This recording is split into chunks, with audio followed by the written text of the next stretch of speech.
पिछले एपिसोड में हमने देखा था कि लिनली का मुकाबला हुआ था उस यंग मास्टर के साथ और जो भी जीतेगा उसको 10,000 सोने के सिक्के मिलने वाले थे। तो जैसे ये फाइट शुरू हुई थी इसमें लिनली बहुत अच्छा परफॉर्मेंस दिखाता है। यंग मास्टर उसके साथ फाइट करने की कोशिश तो कर रहा था लेकिन लिनली को उसको हराने में जरा से भी दिक्कत नहीं आती और वो आसानी के साथ यंग मास्टर को हरा कर ये बैटल जीत जाता है, जिस वजह से उसको 10,000 सोने के सिक्कों वाला प्लैटिनियम कार्ड मिल चुका था। इसके बाद लिनली देखता है डालिया के बड़े भाई को, जो की बहुत ज्यादा कमाल का बंदा है, उसकी पावर भी बहुत ज्यादा है। हालांकि एज दोनों की सेम है लेकिन फिर भी वो लिनली से ज्यादा टैलेंटेड है। तो लिनली को भी खुद में बुरा लगने लग जाता है कि मेरी एज तो उसके बराबर ही लेकिन मैं उतना टैलेंटेड क्यों नहीं हूँ, इसलिए मुझे और ज्यादा मेहनत करनी होगी, तब जाकर मैं उससे भी ज्यादा टैलेंटेड बनकर दिखाऊंगा। इसलिए लिनली अपनी मेहनत को करना शुरू कर देता है। जिसके बाद यहाँ से ये एपिसोड शुरू होता है। तो इस एपिसोड की शुरुआत में हम अर्नेस्ट एकेडमी के एक डिसाइपल को देख पाते हैं। वो जंगल में आया हुआ था लेकिन वो बहुत ज्यादा घबराया हुआ लग रहा होता है। वो अपनी जान बचाकर इधर उधर भागने की कोशिश कर रहा था क्योंकि उसके पीछे एक बहुत ही डेंजरस पाइथन पड़ गया होता है। एक नहीं जबकि ऐसा लग रहा था कि कई सारे पाइथन है जो चारों तरफ से उसको घेर चुके हैं और वो जो बंदा था डिसाइपल अपनी जान बचाने की कोशिश में लगा हुआ था। वो जहां तक के भागता वहां तक खाली पाइथन ही उसको घेरते हुए जा रहे थे और बहुत कम चांस लग रहा था कि वो खुद को बचा पाएगा। अब वो अपने आप को बचा पाया या नहीं बचा पाया ये तो भी हमें नहीं दिखाया जाता क्योंकि यहीं पर सीन कट हो जाता है। इसके बाद हम वापस से लिनली को देख पाते हैं जहाँ पर ओल्ड मैन भी मौजूद था।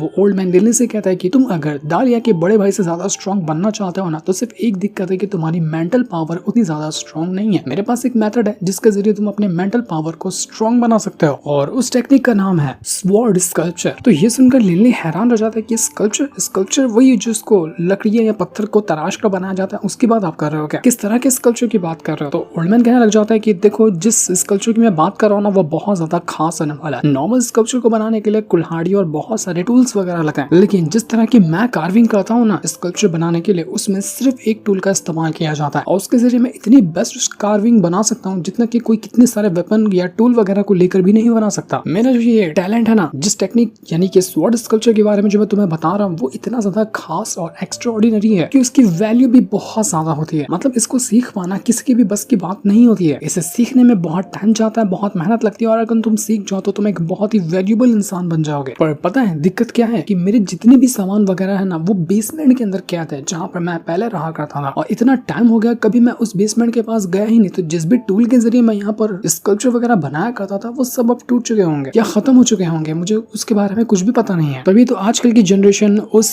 स्टाइल को यूज ही नहीं करती जिसका मैं पहले के टाइम पे यूज किया करता था ना, उस मेथड का लोग इस्तेमाल करते हैं। अगर वो टेक्निक किसी और के पास होती तो अब तक कि वो उसका इस्तेमाल कर रहा होता लेकिन कोई नहीं कर रहा है। इसका मतलब कि जो मैं टेक्निक इस्तेमाल करता था वो कब का खत्म हो चुकी है और लोग उसके बारे में भूल चुके हैं। तो लिनली कहता है कि आप सच कह रहे हैं, आप भी क्या एक स्कल्पचर मास्टर है, आप भी बहुत अच्छे स्कल्पचर बना सकते हैं क्या? मुझे तो नहीं पता था कि आप ये भी काम कर सकते हैं। तो ओल्ड मैन यहाँ पर अपनी तारीफों के पुल बांधने लग जाता है कि यार तुमको क्या पता, मैं इतने कमाल के स्कल्पचर बनाता था ना कि दुनिया के जितने भी स्कल्पचर आर्टिस्ट हैं वो सब मुझसे ट्रेनिंग लेने के लिए आते थे। अब मैं अपने मुंह से तुम्हारी क्या ही तारीफ करूं, लेकिन मैं सच बता रहा हूं मैं बहुत ज्यादा टैलेंटेड हुआ करता था अपने टाइम पे। लेकिन तुम अब यहाँ पर मुद्दे की बात सुनो, मैं तुम्हें ये स्वॉर्ड स्कल्पचर टेक्निक के बारे में क्यों बता रहा हूँ क्योंकि जब तुम इस टेक्निक को सीखते हो ना तो इससे तुम्हारी जो मेंटल पावर है वो इंक्रीज होती है। तुम्हारी मेंटल पावर और तुम्हारी कल्टिवेशन पावर ये दोनों का बैलेंस बहुत अच्छा बनता है और उसके बाद तुम किसी तरह के स्कल्पचर को तैयार करते हो। तो अगर तुम यहाँ पर स्वॉर्ड स्कल्पचर टेक्निक को जो मैं सिखाने वाला तुम्हें वो सीख जाता हो ना तो ऑटोमेटिक तुम्हारी जो मेंटल स्ट्रेंथ है वो इंक्रीज होती जाएगी। यही वजह है कि मैं तुम्हें इस स्कल्पचर के बारे में बता रहा हूँ। तो जैसे से मैं तुम्हें सिखाता हूँ वैसे तुम परफॉर्म करते जाना। तो लिनली वहाँ पर अपनी प्रैक्टिस शुरू कर देता है जैसा बता रहा था ओल्ड मैन, उसी तरह से वो यहाँ पर एक पत्थर को एक छोटे से वेपन के जरिए तराश रहा होता है। उसके पास एक डैगर था, उसके जरिए वहाँ पर पत्थर को तराशते हुए एक स्कल्पचर तैयार करने की कोशिश कर रहा था। वो जितना अपने आप को खुद पर कंट्रोल करेगा, जितना हाथों के ऊपर कंट्रोल करेगा, जितना माइंड को कंट्रोल करेगा ना उस हिसाब से वो परफेक्ट स्कल्पचर तैयार कर पाएगा और इसी के जरिए उसकी मेंटल स्ट्रेंथ भी जो है वो इंक्रीज होगी। दिक्कत यहाँ पर ये हो रही थी कि जब भी यहाँ पर लिनली अपने डैगर को पत्थर पे मारता ना पत्थर टूट जाता। वो स्कल्पचर बन तो रहा ही नहीं था, बस पत्थर ही बार-बार टूट रहे होते हैं। तो इससे थोड़ा सा लिनली डिमोटिवेट हो जाता है कि यार ये क्या हो रहा है, मैं तो कुछ बना नहीं पा रहा बल्कि हर बार पत्थर ही टूट रहा है। तो ओल्ड मैन कहने लग जाता है कि जब तुम यहाँ पर पत्थर पर डैगर के जरिए अटैक करते हो ना तो तुम शुरू के अटैक के ऊपर ध्यान मत देना। जब तुम्हारा जो आखिरी वाला वार होगा ना जो तुम करने वाले होगे पत्थर के ऊपर उसके ऊपर ज्यादा कॉन्सेंट्रेट करना क्योंकि वही सबसे मेन पार्ट होता है जो या तो तुम्हारे इस कल्चर को तैयार करेगा या फिर तुमने जो बनाया है उसको डिस्ट्रॉय कर देगा। इसी तरह से मेंटल स्ट्रेंथ भी होती है। तुम्हें जब भी कोई अटैक करना होता है ना तो तुम्हें अपने मेंटल पावर के ऊपर इतना सटीक तरीके से ध्यान देना होता है कि वो तुम्हारी कल्टीवेशन से एकदम बैलेंस हो जाए। उसके बाद ही तुम जाकर बहुत अच्छी तरह से अपनी कल्टीवेशन को इंक्रीज कर पाओगे और अपनी पावर को भी इंक्रीज कर पाओगे और अटैक को भी स्ट्रॉन्ग कर पाओगे। एक टॉप लेवल का स्कल्पचर बनाने वाला आर्टिस्ट दुनिया की हर एक चीज को पत्थर के ऊपर तराश सकता है। जो चीज की इंसान कल्पना कर सकता है ना, वो हर एक चीज को इंसान पत्थर के ऊपर बना सकता है। तुमने तो भी बस आज शुरुआत की है, धीरे धीरे प्रैक्टिस करते जाओ, तुम आराम से इसमें इंप्रूवमेंट हासिल कर लोगे, क्योंकि मैं तुम्हारे अंदर टैलेंट देख पा रहा हूँ कि तुम्हें बस मेहनत की जरूरत है, तुम हर चीज कर लेते हो। एक पावरफुल मैजिशियन तभी कंप्लीट मैजिशियन बनता है जब उसके अंदर आर्टिस्ट बनने की कला हो, और एक आर्टिस्ट ही यहाँ पर स्कल्पचर को परफेक्ट तरीके से तैयार कर सकता है। तो तुम यहाँ पर मैजिशियन बनोगे, उसके साथ साथ एक आर्टिस्ट भी बनोगे, जो दोनों तरफ से तुम्हें बेनिफिट देगा। तो इसके रिदम को बराबर से फॉलो करते जाओ, और जैसा मैं कहता हूँ वैसा करते जाओ, तुम आज यहाँ पर कामयाब जरूर होगे। तो ये सुनने के बाद लिन ली वापस से अपनी प्रैक्टिस शुरू कर देता है। वो पहाड़ के ऊपर ही प्रैक्टिस कर रहा था, कम से कम कुछ तो अच्छा वो तराश सके। प्रैक्टिस करते हुए कुछ दिन निकल जाते हैं, दिन रात बस वहां पर लिन ली बैठकर अपनी कल्टीवेशन किया करता। क्लास में आता तो क्लास में भी आकर प्रैक्टिस करता, वहां पर भी वो शांत नहीं बैठता, उसको भी अपना स्टोन को कंट्रोल करना अच्छी तरह से सीखना था। और यहाँ पर जब इतने टाइम से लिन ली अकेला रहता था तो डालिया भी ये सोचकर परेशान हो जाती कि लिन ली असल में करता क्या है। वो स्कूल में भी गुमसुम अकेला बैठा रहता है, वो किसी से बात नहीं करता। तो एक दिन वो चली जाती है लिन ली से मिलने के लिए कि असल में वो करता क्या है। तो देखने के बाद उसको पता चलता है कि लिन ली तो अकेले जंगल में बैठकर स्कल्पचर बनाने की तैयारी कर रहा है। तो वो यहाँ पर लिन ली को डिस्टर्ब नहीं करती और वहां से चली जाती है। लेकिन ओल्ड मैन सेंस कर चुका था कि कोई ना कोई तो यहाँ पर आया था लिन ली को देखने के लिए। तो अब थोड़े दिन की मेहनत के बाद लिन ली जो था वो एक चीज को तैयार करता है स्टोन के ऊपर, और वो था उसका वही पेट माउस। तो ये देखकर वो पेट माउस कहने लग जाता है कि ये क्या बवासीर बना दिया तुमने, ये इतनी गंदी चीज, तुम्हें लगता है कि इतना गंदा मैं दिखता हूँ। तो लिन ली कहते कि अबे यार झूठी ही तारीफ कर ले, कम से कम पहली बार बनाया, इतना तो चलता ही है ना। तो ओल्ड मैन जो था वो यहाँ पर लिन ली से कहना चाहता है कि ठीक है अच्छा बनाया तुमने, लेकिन और ज्यादा मेहनत करने की जरूरत है, और उम्मीद करता हूँ कि जितना तुम्हें पहली बार में तकलीफ हो रही थी उतनी ज्यादा अब कार्विंग बनाने में तकलीफ तुम्हें नहीं हो रही होगी। तुम्हारी मेंटल स्ट्रेंथ जो है ना पहले से इंक्रीज हो गई होगी, जिस वजह से तुम अपने डैगर को अच्छी तरह से चला पा रहे होगे। तो लिन ली कहता है कि हाँ आपने बिल्कुल सही कहा, मैं इस बार अपने डैगर को और अच्छी तरह से यूज कर पाता हूँ। पहले तो एक बार मारने में पत्थर टूट जाया करते थे, अब ऐसा नहीं होता है, वैसा कम होता है। तो ओल्ड मैन कहता है कि कहा था ना मैंने, ये सब कमाल होता है मेंटल स्ट्रेंथ का। तुम्हारी जितनी मेंटल स्ट्रेंथ बढ़ रही है ना, उतना ही तुम्हारा कंट्रोल आ रहा है तुम्हारे डैगर के ऊपर, तुम्हारी कल्टीवेशन के ऊपर, तुम्हारे अटैक वगैरह के ऊपर। ये सारी चीज का कमाल सिर्फ मेंटल स्ट्रेंथ के जरिए ही होता है। जितनी कमाल की वो होगी, तुम्हारा हर चीज अपने आप बैलेंस में होता जाएगा। तुमने इतने दिन से मेहनत की है, तुमने स्कल्पचर बनाने का बेसिक तो बहुत अच्छे से सीख लिया, लेकिन जितना तुम कह रहे हो ना कि तुम्हें बहुत जल्दी स्ट्रॉन्ग बनना है, तो अगर उस हिसाब से कहूँ तो अभी तुमने बहुत कम सीखा है। अभी तुम्हें और भी कहीं गुना ज्यादा मेहनत की जरूरत है, इसलिए मेहनत करते जाओ। मुझे उम्मीद है कि तुम बहुत जल्दी बहुत आगे निकलोगे। तो वैसे ही टाइम काफी ज्यादा निकल चुका था और छुट्टियां आ चुकी थी, मतलब जैसे गर्मियों की छुट्टियां होती ना, वैसा यहाँ पर टाइम आ चुका था। तो लिन ली के जितने भी कुछ दोस्त वगैरह थे वो लोग यहाँ से अपने अपने घर को जा रहे थे ताकि छुट्टियां बिताकर वो वापस क्लास में आएंगे। तो वो लिन ली से भी कहते कि तुम नहीं जाने वाले क्या? तो लिन ली कहते कि नहीं मैं नहीं जाने वाला, जाना और वापस आना बहुत ज्यादा टाइम कंज्यूमिंग है, इतने टाइम को मैं यूटिलाइज कर लूंगा अपनी कल्टीवेशन इंक्रीज करने में। तो जैसे ही यहाँ पर ये लोग जा रहे थे ना, तभी वहाँ पर सामने से कई सारे डिसाइपल आने लग जाते हैं, जिनमें एक चीफ डिसाइपल भी था। चीफ डिसाइपल वही जिसको हमने एपिसोड के शुरू में एक पाइथन से लड़ते हुए देखा था। उसके पीछे और भी कई सारे डिसाइपल होते जो कि इतने ज्यादा इंजर्ड थे कि जिसमें से कुछ मर चुके थे और कुछ तो ऐसे इंजर्ड थे कि शायद वो ठीक भी नहीं हो पाएंगे। तो देखकर सभी लोग हैरान हो जाते कि ये क्या हुआ, इन डिसाइपल की ऐसी हालत किसने कर दी। लोग कहने लग जाते हैं कि मॉन्स्टर माउंटेन है ना, वहाँ पर इन लोगों को भेजा गया था और लगता है कि वहाँ पर कुछ ना कुछ तो खतरा हुआ, इस वजह से इनकी ये हालत हुई है। ये ले अपने बाकी दोस्तों से कहना चाहते हैं कि तुम लोगों को घबराने की जरूरत नहीं है, ये अभी हमको नहीं मिलेगा मॉन्स्टर माउंटेन पे जाने के लिए। ये लोग जो आगे के क्लास के हमारे सीनियर वगैरह है ना, उनको मौका मिलता है मॉन्स्टर माउंटेन पे जाने का, वहां जाकर ट्रायल कंप्लीट करने का। जब हम अपना 5th सेमेस्टर कंप्लीट कर लेंगे ना, तब जाकर हमें ये चांस मिलेगा और हमें मॉन्स्टर माउंटेन पे जाकर अपने ट्रायल को कंप्लीट करना पड़ेगा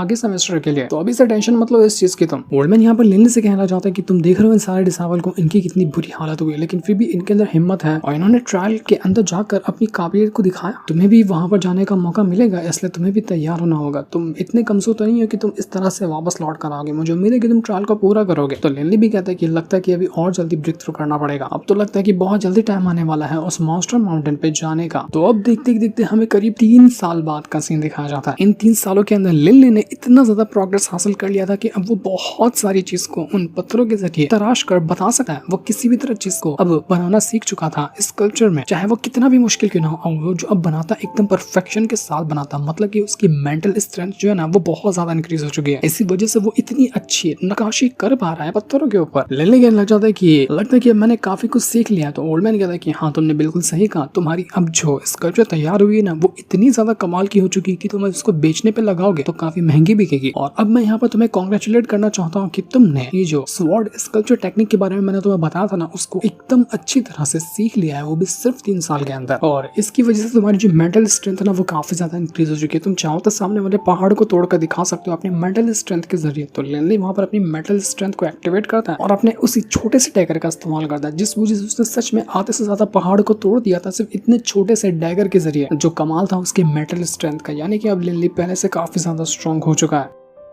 तो लिनली तो बड़ा खुश होता है ये चीज करने के बाद। जैसे वो यहाँ पर अपने क्लास के अंदर आया था हॉस्टल में रहने के लिए, तो उसको एक लेटर मिलता है जो कि उसके छोटे भाई वॉल्टन ने उसके लिए लिखा था, जिसमें वो कह रहा होता है कि लिनली मेरे बड़े भाई, काफी दिन हो गए हम दोनों को मिले हुए, बहुत टाइम से हम दोनों नहीं मिले। जब लास्ट बार तुम मुझे छोड़कर गए थे ना अर्नेस्ट एकेडमी के लिए, उस टाइम मैंने तुम्हें आखिरी बार देखा था। मैं तुम्हें नहीं जाने देना चाह रहा था, लेकिन उस टाइम मेरी एज उतनी ज्यादा नहीं थी कि मैं तुम्हें रोक सकूं। तभी से मैंने ठान लिया था कि मैं भी मेहनत करूंगा और इतना ज्यादा स्ट्रॉन्ग बनकर दिखाऊंगा कि मैं तुम्हारे कंधे से कंधा मिला सकूं। और तुम्हें पता है, इसलिए मैं यहाँ पर खूब मेहनत कर रहा हूँ। मेहनत करने के बाद आज के दिन मैंने अपना वॉरियर का लेवल 2 ब्रेक थ्रू कर लिया। तो ये खुशी की खबर थी जो मुझसे अकेले यहाँ पर बर्दाश्त नहीं हो रही थी। तो मैंने सोचा कि तुम्हें भी इस खुशी में शामिल करूँ। तो सबसे पहले मैंने तुम्हें लेटर लिखा, लेटर लिखकर बताया कि मैं अपना लेवल 2 आज ब्रेक थ्रू कर चुका हूँ। उम्मीद है कि तुम्हें ये पढ़कर खुशी मिली होगी। और इस वजह से ना मुझे यहाँ पर एक अकेडमी के अंदर एडमिशन भी मिल गया, जहाँ पर मैं अपनी आगे की प्रैक्टिस को कंटिन्यू कर रहा हूँ। उम्मीद करता हूँ कि वहाँ पर भी मैं अच्छा परफॉर्मेंस दिखाऊंगा और जल्दी जल्दी प्रोग्रेस हासिल करूंगा और मैं आपको और फादर को सबको प्राउड महसूस करवाऊंगा। लिनली ये सारी की सारी बातें पढ़कर काफी ज्यादा इमोशन और बहुत ज्यादा खुश भी हो रहा था कि चलो अच्छा है कि मेरा छोटा भाई भी अब कामयाब होने की तरफ अपना कदम बढ़ा चुका है। आखिरी में वॉल्टन ने ये भी लिखा था कि मैं उम्मीद करता हूँ कि हम दोनों की वापस से जल्द ही मुलाकात होगी। भाई मैं आपसे मिलना चाहता हूँ, तो अगर आपको मिलना हो तो मुझे बता देना। ये सारी चीजें पढ़कर लिनली बिल्कुल इमोशनल और काफी ज्यादा खुश तो हो ही चुका था। तो अब देखते ही देखते यहाँ पर सेमेस्टर जब भी कंप्लीट होता है ना, तो मास्टर ने कहा था ना कि एक सेमेस्टर कंप्लीट करने के बाद एक टूर्नामेंट रखा जाता है, उसके हिसाब से उनके ग्रेड डिसाइड होते हैं। तो अब सेमेस्टर कंप्लीट करने के बाद वाला टूर्नामेंट शुरू हो चुका था। शुरुआत वाले में तो लिनली पार्टिसिपेट नहीं किया था, लेकिन इस बार वाले में उसको करना था अगर उसको पूरी तरह से अपना ये सेमेस्टर कंप्लीट करना है। तो इस वजह से लिनली यहाँ पर आकर पहुंचा हुआ था। जितने भी लोग यहाँ पर मौजूद थे वो सभी देखकर कहने लग जाते हैं कि हमने तो सुना था कि लिनली अपना सिर्फ लेवल 4 को ही ब्रेक थ्रू कर पाया, लेकिन इसकी पावर देखकर तो ऐसा लग रहा है कि ये आराम से लेवल 5 पे होगा, क्योंकि जितने भी बंदों को इसने चैलेंज किया और उसके सामने जो भी बंदे खड़े हैं ना, वो आराम से लेवल 5 के हैं, लेवल 5 वॉरियर रैल्म के। और अगर सच में लिनली लेवल 4 पे होने के बावजूद भी इनसे पंगा ले रहा है ना, तो ये बंदा सच में कमाल का है, बड़ा इंप्रेसिव बंदा है, जिगरा बहुत है इसके अंदर। देखते कि क्या नतीजा निकल कर आता है इस बैटल का। तो लिनली के सामने वाला जो बंदा था वो यहाँ पर लिनली से कहने लग जाता है कि देखो मैं लेवल 5 का मैजिशियन हूँ, और हमारी इस अर्नेस्ट एकेडमी के अंदर जो भी बंदा अपना लेवल 5 कंप्लीट करता है मैजिशियन के तौर पर, उसकी जो मैजिकल पावर होती है ना, वो इतनी स्ट्रॉन्ग होती है कि वो किसी भी तरह के अटैक को रोक सकता है। सच बता रहा हूँ, जितने भी मुश्किल अटैक हो सकते हैं ना, वो हर एक अटैक को आसानी से रोक सकता है। तो उसी चीज को आज मैं यहाँ पर तुम्हारे सामने करके दिखाने वाला हूँ। तुम्हें यहाँ पर समझ में आएगा कि असल में लेवल 5 का मैजिशियन बनना कितना मुश्किल होता है और उसके पास कितनी पावर होती है। तो इस चीज का नमूना देखने के लिए तुम यहाँ पर तैयार हो जाओ। जिसके बाद देखते देखते वहाँ पर इस अर्नेस्ट एकेडमी के जो वाइस डीन थे ना, वो आकर पहुंच जाते हैं। डीन मतलब प्रिंसिपल या कोई बड़ा जो सबसे बड़ा मास्टर में होता है, वैसा हम समझ सकते हैं। तो उसका वाइस डीन यहाँ पर आकर पहुंचा हुआ था। वो यहाँ पर आया था ये बैटल देखने के लिए कि लिनली वैसे भी बहुत ज्यादा फेमस बनता है अकेडमी के अंदर, तो वो लो लेवल पे होने के बावजूद भी हाई लेवल के बंदे को हरा पाता है या नहीं हरा पाता है, वही चीज देखने के लिए यहाँ पर डीन आकर पहुंचा हुआ था। अपोनेंट जो था वो लिनली से कहने लग जाता है कि देखो तुम जिस तरह के अटैक कर सकते हो ना, उस तरह के अटैक करो, लेकिन मैं अपने मैजिकल पावर को यूज करूंगा। अगर तुम मेरे मैजिकल पावर को रोक लिए तो इसका मतलब है कि तुम ये बैटल जीत गए, और इसके हिसाब से तुम्हारा जो अकेडमी परफॉर्मेंस होगा वो डिसाइड होगा। लेकिन अगर तुम मुझे नहीं हरा पाए तो फिर सोच लेना कि तुम्हारा क्या होने वाला है, तुम डायरेक्ट फेल कर दिए जाओगे। मैं तो तुम्हें ये भी छूट दे रहा हूँ कि सिर्फ तुम मुझे 10 मिनट तक के झेल लो। अगर 10 मिनट तक के झेल लिए ना, मैं खुद अपनी हार मान लूंगा, और अगर नहीं झेल पाया तो फिर देख लेना मैं तुम्हारे साथ क्या करने वाला हूँ। लेकिन एक मेरी आदत है कि मैं लड़ाई करने से पहले हमेशा सामने वाले से पूछता हूँ कि क्या वो फाइट करने से पहले सरेंडर करना चाहता है। तो यही चीज मैं तुमसे भी पूछता हूँ, अगर सरेंडर करना चाहते हो तो यही तुम्हारे पास मौका है, या फिर तुम्हें एक और छूट देता हूँ कि 10 मिनट तक का जो टाइम है ना, उसके अंदर जब दिल करे तब मुझसे कह देना कि मैं सरेंडर करता हूँ, तो मैं तुम्हारी जान बख्श दूंगा। वरना मैं इतने अटैक करने वाला हूँ कि तुम शायद अपने पैरों पे नहीं खड़े रह पाओगे। तो फैसला तुम्हारा है, या फिर अपनी बेइज्जती करवाना चाहता हो या टांगे तोड़वाना चाहता हो। ऐसा लग रहा था कि ये अपोनेंट तो पूरी लिस्ट याद करके आया और सारा डायलॉग वो यहीं पे सुना रहा, लेकिन लिनली को घंटा नहीं फर्क पड़ता। वो लिटरली में एक भी सवाल का जवाब ही नहीं देता। उसको पता है कि जवाब कैसे दिया जाता है, मुंह से नहीं बल्कि अपने अटैक से और अपने पावर से। तो अब देखते ही देखते जितने भी लोग यहाँ पर लिनली को चैलेंज करने के लिए आए थे, शायद 2 या 3 लोग थे, तो वो लोग एक साथ लिनली के ऊपर अटैक करना शुरू कर देते हैं। वो एक ही साथ अपनी फायर पावर को यूज करते हैं और उसके जरिए उन लोगों ने लिनली के ऊपर अटैक करते हुए उसकी जान लेने की कोशिश की थी। शुरुआत में लिनली समझ ही नहीं पाता कि कहाँ से उसके ऊपर अटैक आ रहा है, और इससे दिक्कत क्या हो जाती है, दिक्कत ये हो जाती है कि उसको कुछ अटैक आकर लग चुके थे, जिस वजह से वो इंजर्ड हो जाता है। लिनली के 2 दोस्त परेशान कि लिनली तुम ठीक तो हो ना, तुम्हें अच्छे से फाइट करनी है, अगर नहीं कर पा रहे तो तुम इस फाइट में सरेंडर कर दो। लेकिन लिनली कहाँ मानने वाला था, वो तो अभी बस फाइट को शुरू ही किया था। वो अपनी पावर का यूज करते हुए उनके अटैक को रोकने की कोशिश में लगा होता है। उनके जो फायर अटैक थे ना वो बहुत ज्यादा स्ट्रॉन्ग थे, इतने स्ट्रॉन्ग कि जिनको रोक पाना बहुत ज्यादा मुश्किल हो रहा था लिनली के लिए। लेकिन लिनली आराम से उनके अटैक को डिस्ट्रॉय कर जाता। तो इस चीज को देखकर वो लोग इंप्रेस हो चुके थे और लिनली से कहने लग जाते कि अरे वाह कमाल कर दिया तुमने तो हमारी इस अटैक को रोक लिया। लेकिन हलवा है क्या, एक अटैक को रोक कर ये बैटल तुम जीत जाओगे? अभी भी बहुत मिनट बाकी है, 10 मिनट का टाइम है ना तुम्हारे पास, तो 10 मिनट तक क्या मैं झेलना होगा तुम्हें, जो कि नो डाउट तुम नहीं कर पाओगे। तुम उससे पहले ही अपनी हार मानने वाले हो। तो एक साथ करते हुए वो सारे लोग एक बार फिर से लिनली के ऊपर अटैक करना शुरू कर चुके थे। वो एक के बाद एक करते हुए बहुत मारते हैं लिनली को। उन्होंने कोई कसर नहीं छोड़ी थी ताकि लिनली की हालत खराब कर दी जा सके। लेकिन लिनली तुरंत यहाँ पर अपनी मेंटल स्ट्रेंथ को यूज करता है। अब मेंटल स्ट्रेंथ यूज करते हुए वो पहाड़ को एक पल के अंदर तोड़ सका ना, एक छोटा सा डैगर ही क्यों ना हो उसके पास, उसके जरिए तो यहाँ पर उसी चीज का वो यूज करा था। और जैसे यहाँ पर उसने अपने मेंटल स्ट्रेंथ का यूज किया, हम देख पाते हैं यहाँ पर कि लिनली के पीछे एक कमाल की स्टोन से बनी हुई स्पिरिट आकर पहुंच चुकी है। इस स्पिरिट के अंदर थी लिनली के मेंटल स्ट्रेंथ की पावर और जो स्टोन एलिमेंट को वो यहाँ पर कल्टिवेट करता है। उसके बाद स्टोन एलिमेंट की पावर है ना, तो उसके जरिए उसने खुद यहाँ पर अपने एक पेट को क्रिएट किया था जो कि एकदम आर्मर जैसा लग रहा था। और उसने यहाँ पर आने के बाद आसानी से सभी के अटैक को डिस्ट्रॉय करके रख दिया था, जिससे होता यह है कि टाइमर फिनिश हो जाता है। 10 मिनट का टाइम था लिनली के पास उनको झेलने का। 10 मिनट तक के लिनली ने उनको झेल लिया और बिंदास वो शांति से वहां पर खड़ा था। वो जो डीन यहाँ पर आकर पहुंचा था वो भी इम्प्रेस हो जाता है लिनली से कि वाह कमाल कर दिया इसने तो सच में इतने सारे लोगों को एक बार के अंदर हरा दिया, ये तो लाजवाब बंदा है। और ये होने के बाद लिनली का यहाँ पर ब्रेक थ्रू भी हुआ था, जिस वजह से वो लेवल 5 का मैजिशियन बन जाता है। और इसके साथ उसने एक हिस्ट्री क्रिएट की थी। हिस्ट्री ये थी कि अर्नेस्ट एकेडमी का सबसे कम एज वाला लेवल 5 का मैजिशियन, क्योंकि उसके सामने जितने भी बंदे मौजूद थे वो लोग आराम से 25-30 साल के आसपास होंगे। लेकिन अपना लिनली अभी तक के 18 साल का भी नहीं हुआ था और उसने लेवल 5 का मैजिशियन खुद को बनाकर दिखाया। यही रिकॉर्ड था अब लिनली के नाम पे। तो सारे के सारे उसके दोस्त तो खूब जमकर पार्टी करते हैं कि आज तो हमारी पार्टी जाएगी लिनली के ऊपर। लिनली यहाँ पर अपने दोस्तों से कहने लग जाता है कि देखो हमने यहाँ पर इतना तो मेहनत कर ही ली है, तो तुम लोगों का तो पता नहीं, लेकिन अब मैंने डिसाइड किया है कि मैं जाऊंगा उस मॉन्स्टर माउंटेन के ऊपर। मैं लेवल 5 का मैजिशियन तो बन चुका हूँ और क्राइटेरिया यही है कि जो लेवल 5 का मैजिशियन होता है उसी को मॉन्स्टर माउंटेन में जाने की परमिशन होती है। तो मैं सोच रहा हूँ कि मैं वहां पर जाऊँ और देखूं कि वो नजारा कैसा हो सकता है। उसके दोस्तों बिल्कुल शराब में एकदम चूर थे, नशे में डूबे हुए थे। तो वो कहना चाहते कि ठीक है मेरी जान को जाना तो तू चला जा, जाओ मॉन्स्टर से फाइट करके, हम तो यहाँ पर नशा करके बस पड़े रहेंगे, हमसे तो उठा नहीं जा रहा। अब तो लिनली अपने दोस्तों को वहीं पर छोड़ता है और उनको वहां पर छोड़ने के बाद वो वहां से चला जा चुका था कि चलो तुम लोग यहाँ पर आराम करो, मैं भी चलता हूँ यहाँ से। क्योंकि लिनली ने पूरा मन बना लिया था कि वो जाकर देखेगा मॉन्स्टर माउंटेन के ऊपर कि असल में वो जगह है कैसी, वहां पर क्या खास बात है, किस तरह की वो जगह है और आखिर क्यों वो जो चीफ डिसाइबल है बाकी सारे लोग वहां पर गए थे इतना बुरी तरीके से इंजर्ड होकर वापस आए। लिनली को वहां पर कुछ ना कुछ अपॉर्चुनिटी नजर आ रही थी, इसलिए वो यहाँ पर ऐसे शांत नहीं बैठेगा। उसको अब किसी भी हालत में उस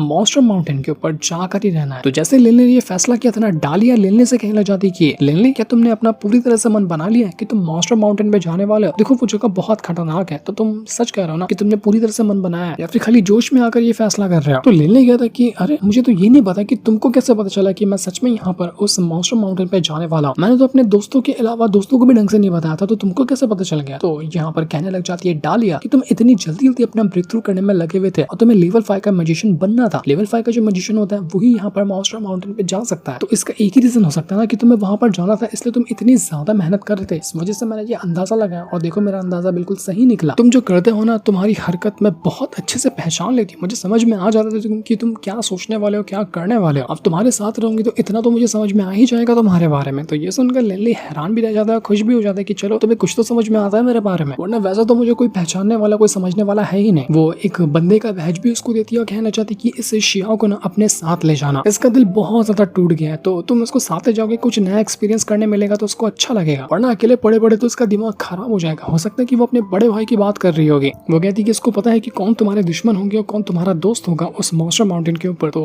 हो सकता है तो उसको साथ में ले जाना, ये अच्छा तुम्हारे काम आ जाएगा। और हाँ, एक बात और कहूंगी कि वहां पर जाकर बिल्कुल सावधान रहना, क्योंकि वो जगह बहुत ज्यादा खतरनाक है, इतनी खतरनाक कि तुम उसके बारे में सोच भी नहीं सकते। तो पल पल जितना भी जाओगे ना वहां पर फूक फूक का कदम रखना।